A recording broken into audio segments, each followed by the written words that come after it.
राधे राधे विद्यार्थियों। अभी तक अपन ने 2 एक्सरसाइज कंप्लीट की थी। आज अपन बात करते हैं माध्य की, केंद्रीय प्रवृत्ति। और केंद्रीय प्रवृत्ति के अंतर्गत अपन सबसे पहले अगर अपन बात करें तो केंद्रीय प्रवृत्ति के माप तथा माध्यों के प्रकार के बारे में बात करें तो ये 2 प्रकार के होते हैं।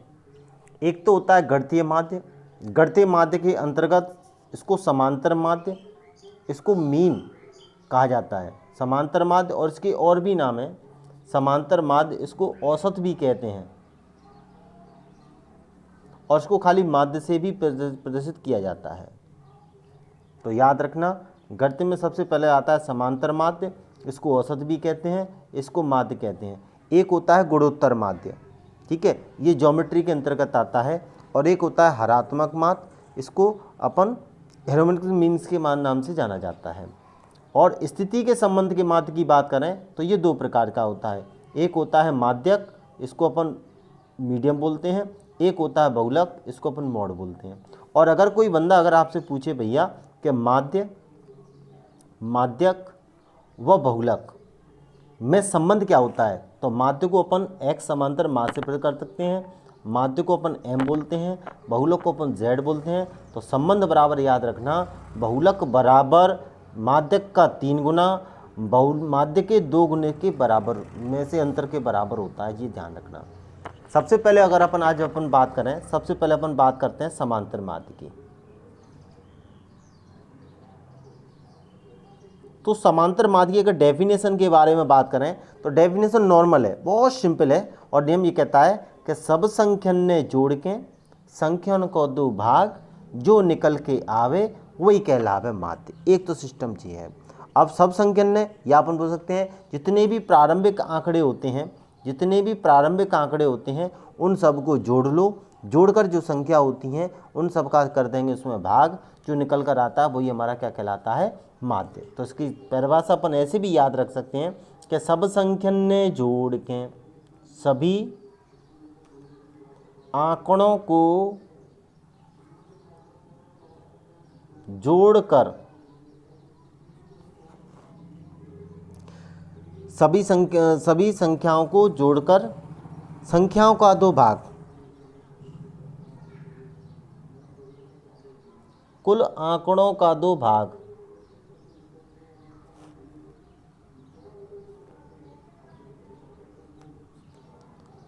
जो निकल के आवे। सब संख्यन ने जोड़ के संख्यन को 2 भाग, जो निकल कर आवे वही कहलावे माध्य। जो निकल कर आता है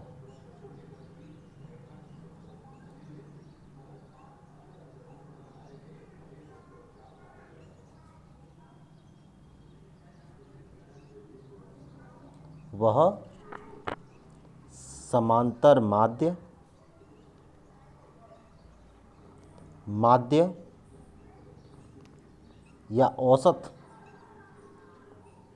कहा जाता है, जिसे x बार से प्रदर्शित करते हैं। ठीक है, तो माध्य का सूत्र क्या होता है? एक सूत्र होता है सिग्मा x अपॉन n, या हम बोल सकते हैं आंकड़ों का योग बटे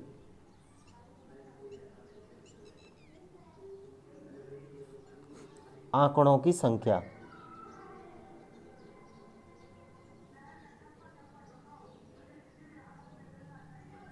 आंकड़ों का योग बटे आंकड़ों की संख्या, ये माध्य का सूत्र होता है। हमारे 3 बंटन मिलते हैं, एक व्यक्तिगत बंटन और एक अवरिगत बंटन। तो जो प्रारंभिक जो बंटन होता है, 9th क्लास में अपन ने पढ़ा था आंकड़ों को सारणीबद्ध बनाना। तो जो प्रारंभिक आंकड़े होते हैं उसका फॉर्मूला निकालने का सूत्र होता है sigma x upon n। Sigma x upon n ये अपना माध्य निकालने का सूत्र होता है, ध्यान रखना। बात करते हैं प्रश्नावली 17.1 की। अगर अपन बात करें, पहला प्रश्न है, दूसरा प्रश्न है, चौथा प्रश्न है, 5वां प्रश्न है, 6वां प्रश्न है, ये सभी एक ही तरीका से हैं। इनका सबका करने का तरीका एक ही है। करेंगे कैसे, ध्यान से देखो। जैसे एग्जाम्पल के तौर पे अपन पहला क्वेश्चन देखते हैं। पहला क्वेश्चन दे रखा है, एक कक्षा के गणित विषय में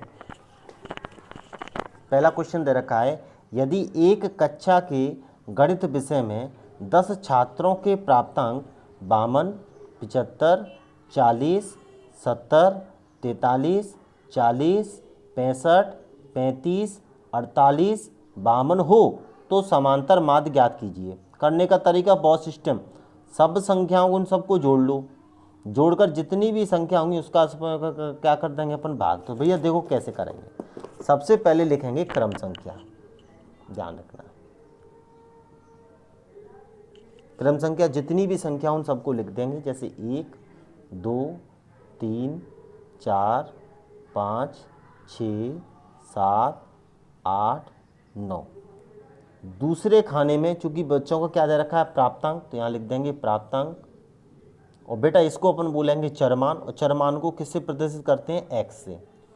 तो बेटा देखो सबसे पहले प्राप्तांक कितने थे, 52, फिर कितने थे, 75, फिर 40, 70, 43, 40, 65, 35, 48 और 52।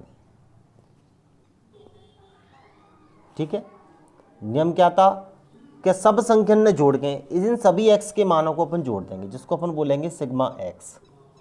कैसे जोड़ेंगे देखो, तो 5 और 2 7, 7 और 3 10, 10 और 10 20, 20 उधर 30, 30 की 0, यहाँ से लगी 3, 5 4 9, 9 3 12, 12 6 18, 18 4 22, 22 4 26, 26 7 33, 33 और 4 37, 37 और 7, 37 और 7 44, 44 और 5 49, 49 और 3 52।